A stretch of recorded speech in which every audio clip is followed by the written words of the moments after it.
Adrian, thank you very much, and I'm going to tell you a bit about HHI in some 10 minutes. So we have a budget of roughly 100 million euro each year. About 800 people, half of them are normal employees, the other 400 are studentische Hilfskräfte, so this is where we get our next generation of researchers from.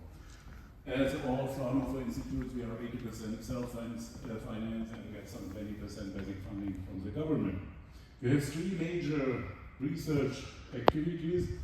Left-hand side, you see Thomas Wiegand and his colleagues use Thomas Wiegand, we two lead HHI together, and they are getting the Emmy in Hollywood on that picture. So that's a very nice career for an electronics engineer. You can even go up to the George Clooney class. So the Emmy they got was for H.265, which is something like the MP3 for videos. So if somebody in the world buys such a cell phone, 0.something cents goes to HHI as a license fee for our contributions to the patent pool. So if your kid's asking you for new cell phones, give them some money. A part of the money ends at HHI. One other third of HHI is about networks, and the networks is both mobile communication and photonic communications, and another third is about photonics, and this is why we are here today. So, but let me give you some examples of the other research areas. I think this is quite interesting. We have built up some activities in artificial intelligence, and if you enter as a not so large research institute, something where the Facebooks and the Googles and the Microsofts of the world are playing, you have to specialize. And our specialization here is making artificial intelligence understandable. What does it mean? A couple of years ago, we created an algorithm which makes understandable why a neural network comes to a decision in picture recognition. For example, the algorithm identified this here as a ship correctly, as you see. But if you see the heat map below, the reason why the algorithm identified that as a ship was not the ship, but it was the waves below, right? So it was kind of a bad decision, but coming to the right conclusion. This was identified as trains, but the algorithms show that it was the trails which make that identified as a train and not the train themselves. And personally, what I like most is this one. This was correctly identified as a horse, but the algorithm shows that the instrumental in identifying that as a horse was a copyright remark from the photographer. So probably the training material or horse pictures came from the photographer. And identifying something like in picture recognition, this is funny. But if you do artificial intelligence or medical or other things, it's good if you find out such situations. In mobile communications, we switched from 5G research to 6G research. We are organizing a 70 million cluster here about 6G communication. The name is 6G Grid. It's not that the 70 millions are all going to HHI, but we are the head of the consortium, so we organize the distribution of the money. And our contribution here is a test bed which is constructed by some cell towers in HHI building, Technical University building, and Telecom building, so that the people can drive around with their cars and check if how high data rate applications behave when the communication switches from one cell tower to the other, which is a major issue for mobile communication networks. Continuing with communication, starting from the very long reach, one of our early points of research since about 2008, I think, is satellite-to-satellite communications in these beautiful things from TESAT in southern Germany. There's 2 square millimeters of indium phosphide inside as detectors for the data. And there were 2 major challenges with this project. One was, it was the first space qualification for our material, and the second challenge was to convince the legal department in our headquarters that the satellites will not fall down to Earth when our detectors fail. It was a comparable difficulty in both tasks here.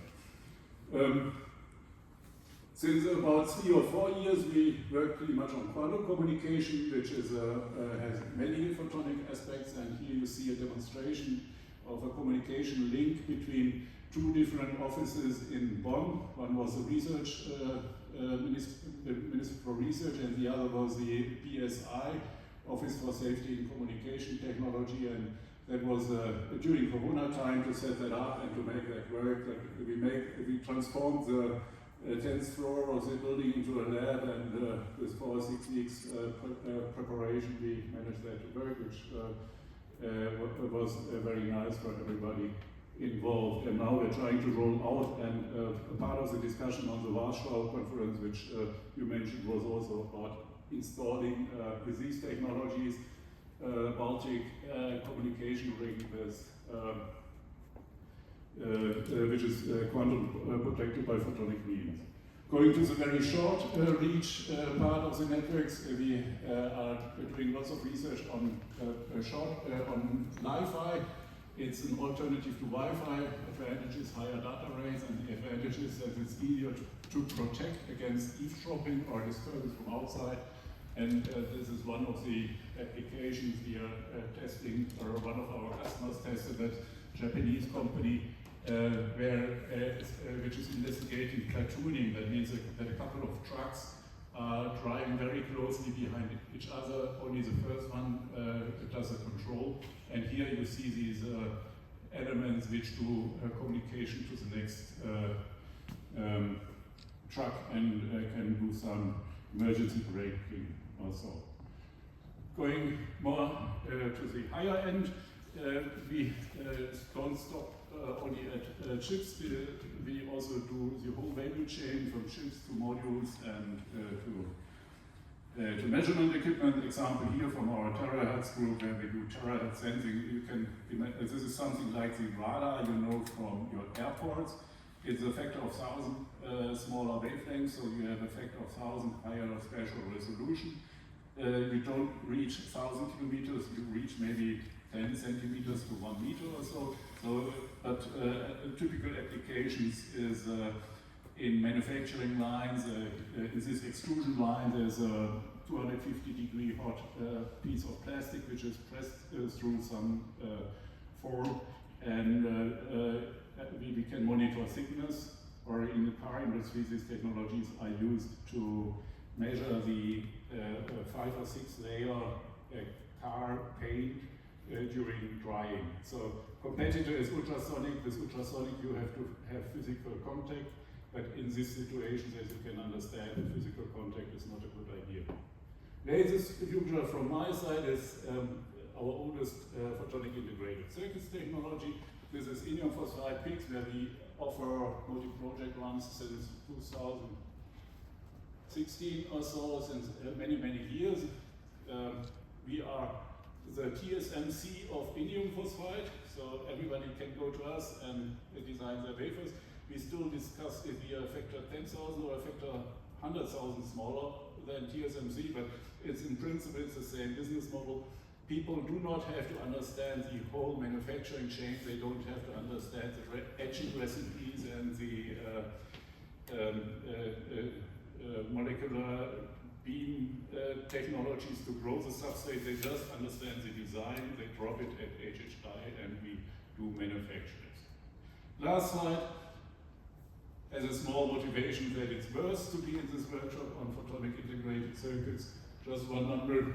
These people believe that we talk about a market volume of $40 billion in 2030 with a growth rate of 20% per year. So I believe that photonic integrated circuits will revolutionize many applications, like the